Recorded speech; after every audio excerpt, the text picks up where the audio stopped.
Senator John McCain's acceptance speech at the Republican convention. It was the big event of the week, almost as big as the running mate speech. Mark Whitaker is NBC News' Washington bureau chief, and Ron Brownstein is the political director of Atlanta Media. First of all, I'm going to give you a chance to support the troops there, Mark.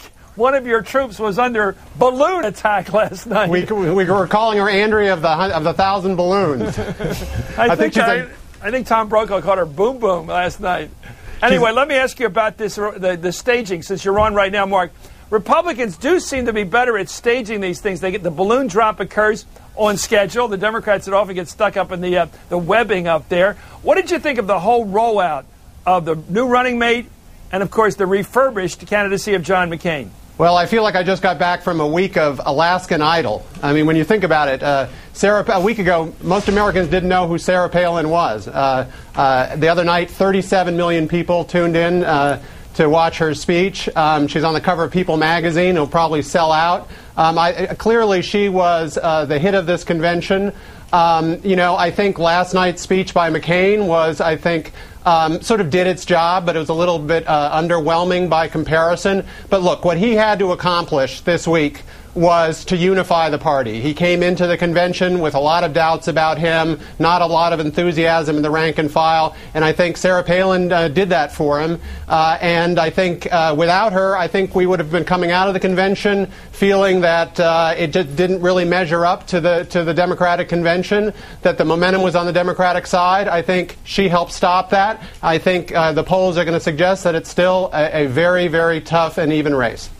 Let me ask you this, Ron. Is John McCain the Republicans' choice? I know he won the nomination fight fair and square. He knocked out all other contenders.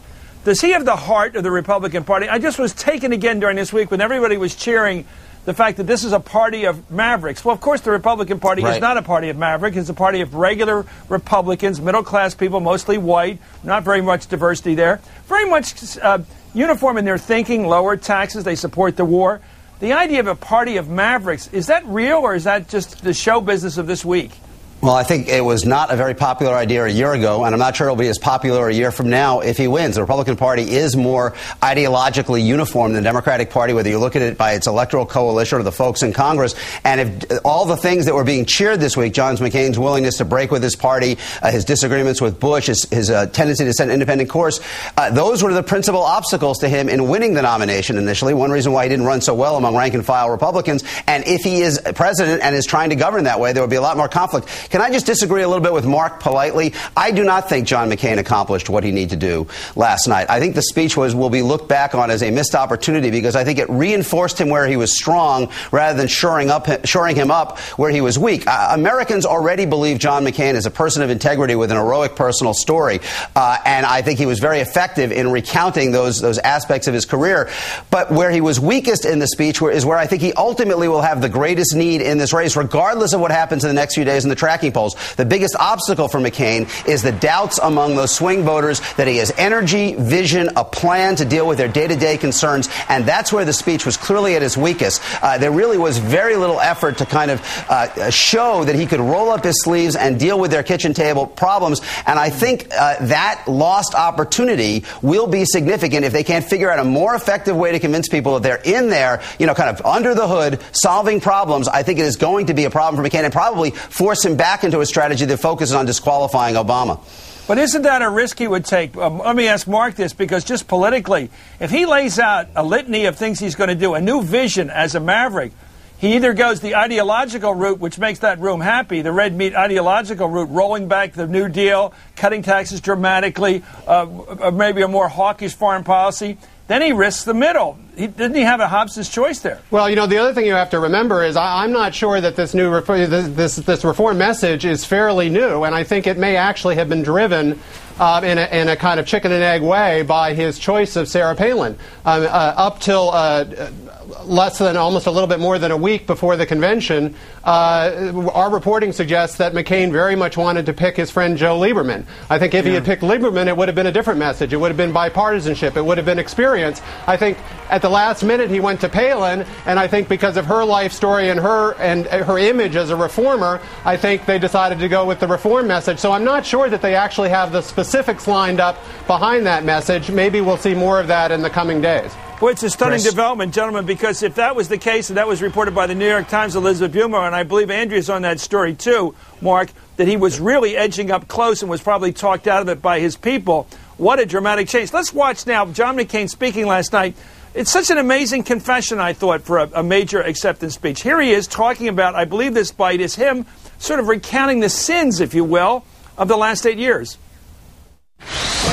I fight to restore the pride and principles of our party. We were elected to change Washington, and we let Washington change us. We lost the trust of the American people when some Republicans gave in to the temptations of corruption. Mark, I've been following politics since I was about 10 years old, and I've never heard a political party candidate admit the sins committed by, not himself, his party. Look, you know, when Sarah Palin was up there talking about the outsider, the reformist message, it was very credible because she's about as far away from Washington as you can get. She does have a record. I mean, we're going to look at it. We're going to scrutinize it. But clearly, there's some evidence that she stood up to special interests and so forth. I mean, you know, McCain has some record as a reformer, as a maverick. But the fact is he's been a creature of Washington for decades now, and it just, you know, watching that speech in the hall last night, it just didn't come across credibly. And you know, you talked about staging. And perhaps it's a little bit unfair to dwell on these superficial things. But, you know, also, if you're going to say you're a reformer, at one point he said almost everything in Washington needs to be changed. Well, you have to have a sense that you have somebody who has sort of the energy and the drive to go in there. He wasn't projecting that last night. I think some of this, that screen behind him sort of made him look like he was in an aquarium most of the night.